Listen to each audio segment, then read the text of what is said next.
Selamat datang Pak Sasri, makanya anak yatim panti asuhan amanah BKSPA. Assalamualaikum warahmatullahi wabarakatuh. Waalaikumsalam warahmatullahi wabarakatuh. Alhamdulillahirrahmanirrahim. Wassalatu wassalamu ala asyrofil anbiya'i wal mursalin wa ala alihi washabihi rasulillah jamaah amma ba'du. Syukur alhamdulillah pada hari ini Bapak lihat anak Bapak semuanya semangat ya. Semangat kelihatannya ya. Semangat Pak. Ya. Kawan-kawan, ini kita lagi bersama anak panti asuhan ya. Jadi kawan-kawan, bersedekahlah ketika hidup, karena sudah mati tak dapat bersedekah lagi. Ahli waris yang menikmati harta kita tinggalkan, belum tentu ahli waris mau bersedekah atas nama diniatkan pahalanya untuk pemilik harta yang telah meninggal dunia. Istri dan anak belum tentu mau bersedekah atas nama suaminya. Dan begitu juga suami dan anak belum tentu mau bersedekah atas nama istrinya. Banyak manusia ketika ajal menjemput memohon kepada Allah agar menunda kematiannya. Apa kata beliau? Bismillahirrahmanirrahim. Rabbi laula akhartani ila ajalin qarib fa as-salaka wa akum minas solihin. Orang yang akan meninggal itu ketika mereka mau menyebut, dia memohon kepada Allah. Apa katanya? Ya Tuhanku, mengapa engkau tidak menangguh kematianku sampai waktu yang dekat, yang menyebabkan aku dapat bersedekah dan aku termasuk orang-orang yang saleh.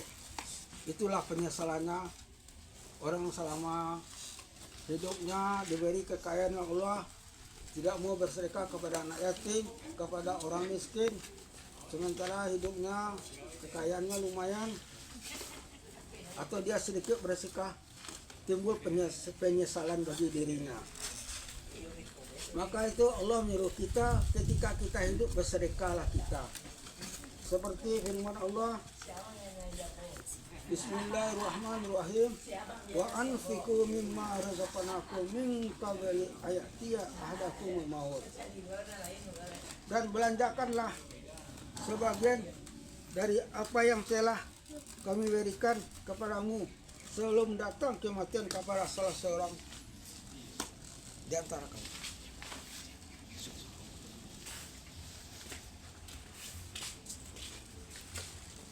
Jadi bersedekah itu sesuai dengan kemampuan kita. Walaupun kita miskin, tapi sedikit bersedekah tetap mendapatkan pahala.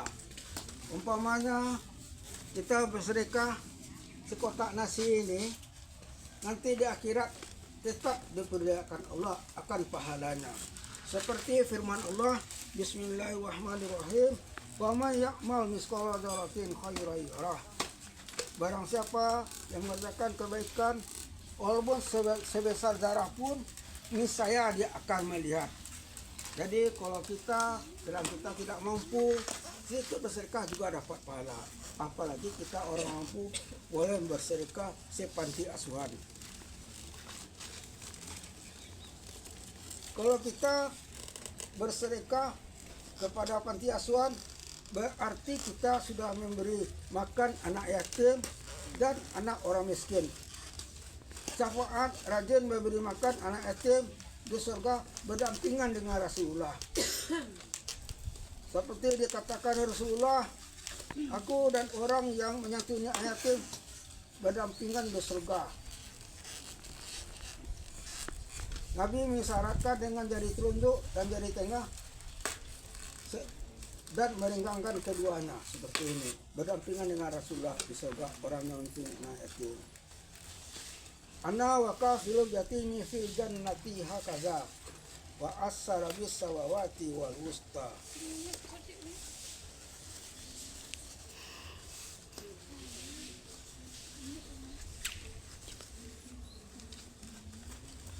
Bagaimana kalau orang yang selama hidupnya dia diberikan kekayaan Allah, tetapi dia tidak mau bersedekah kepada orang miskin, apa azabnya? Bismillahirrahmanirrahim. Ma salakakum fi sakar. Apakah yang memasukkan kamu ke dalam api neraka sakar? Qalu lam naku minal musallin. Mereka menjawab, kami dahulu tidak termasuk orang mengerjakan salat. Walam naku nut'imul miskin, dan kami juga tidak memberi makan orang miskin. Jadi orang masuk api neraka sakar, siapa yang tidak salat akan masuk api neraka sakar. Bagi orang yang kaya yang tidak mau memberi makan orang miskin, maka dia akan sebagai penghuni neraka sakar. Maka itu mari kita memberi makan orang miskin, saudara kita, tetangga kita, atau orang berjumpa kita di jalan orang miskin. Jadi kalau kita bersedekah itu kita niatkanlah untuk tabungan akhirat, untuk tabung akhirat. Jangan kita bersedekah atas perasaan kasihan.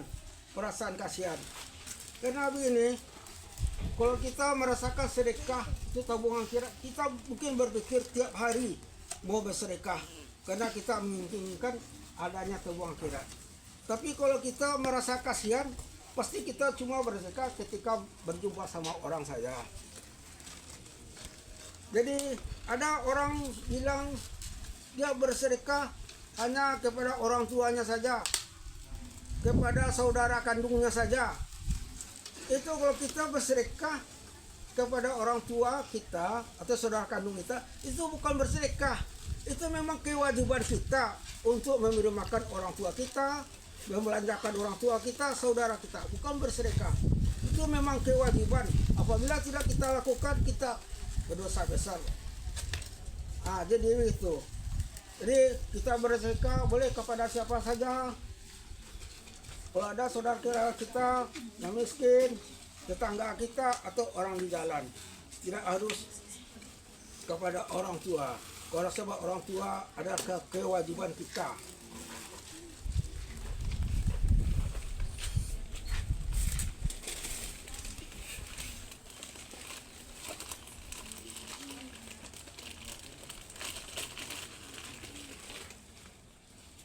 Alhamdulillah, terima kasih Pak Sabri.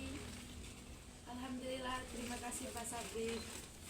Alhamdulillah, makasih Pak Sabri.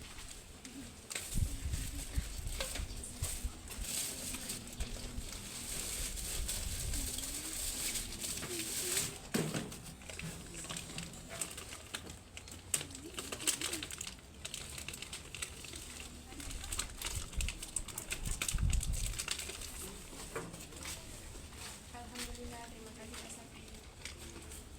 Alhamdulillah, makasih Pak Sabri. Alhamdulillah, makasih Pak Sabri. Alhamdulillah, makasih Pak Sabri. Alhamdulillah, makasih Pak Sabri. Alhamdulillah, makasih Pak Sabri. Alhamdulillah, makasih Pak Sabri. Alhamdulillah, makasih Pak Sabri. Alhamdulillah, makasih Pak Sabri. Alhamdulillah, makasih Pak Sabri.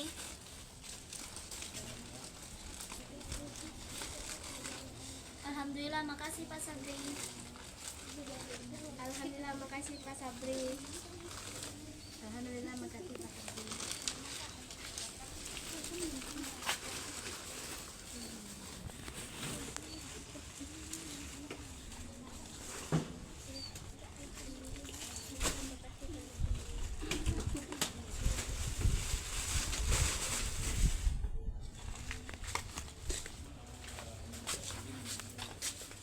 Alhamdulillah, makasih Pak Sabri. Alhamdulillah, makasih Pak Sabri.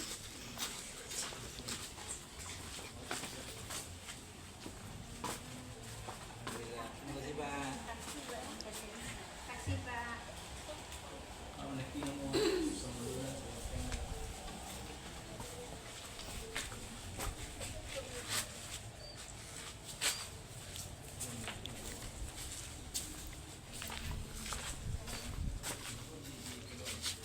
Demikianlah kawan-kawan.